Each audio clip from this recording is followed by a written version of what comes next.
What is preventing the BJP government from announcing a true relief measure for the common people? Why they are resorting only to these optical delusion instead of concrete measure?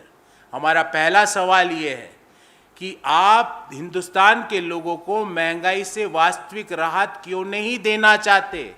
क्यों आप ये trickery और delusion से लोगों की भावनाओं के साथ खेल रहे हो?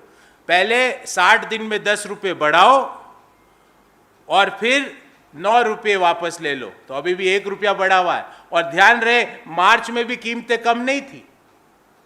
पहले 60 दिन में 10 रुपये बढ़ाओ, 7 रुपये वापस ले लो, अभी भी 3 रुपये बढ़े हुए डीजल पे, मार्च 2022 के लेवल पे। ध्यान रहे, मार्च में भी कीमतें कम नहीं थी। तो ये हमारा पहला सवाल है। दूसरा सवाल, और बहुत महत्वपूर्ण सवाल है, मोदी जी आप क्या देश के सामने आके ये बात कह सकते हैं कि अगले 2 साल में आप पेट्रोल और डीजल पर एक्साइज ड्यूटी वापस फिर से नहीं बढ़ाएंगे?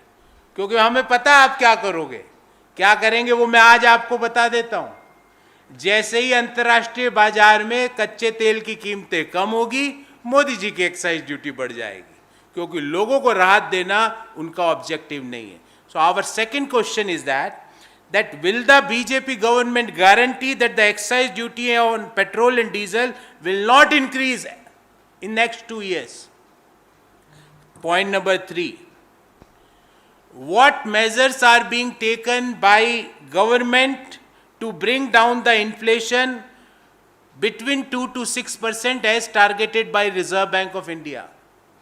हमारा तीसरा सवाल ये है कि सरकार ऐसे क्या कदम उठा रही है? ये ट्रिकरी नहीं, ये क्लूलेसनेस नहीं, ये गिमिक नहीं, ये हेडलाइंस मैनेजमेंट नहीं। ऐसा क्या कदम आप उठा रहे हो जिससे लोगों को राहत मिले और इन्फ्लेशन 2 से 6% के अंदर वापस आ जाए? देश के सामने उसका खाका मैडम एफएम और प्रधानमंत्री जी रखें। ये जो ट्रिक्स डिपार्टमेंट है, इसके लिए देश आपको थैंक यू नहीं बोलेगा, इसके लिए देश आपसे यही पूछेगा, what have you done to India Modi ji, not thank you Modi ji.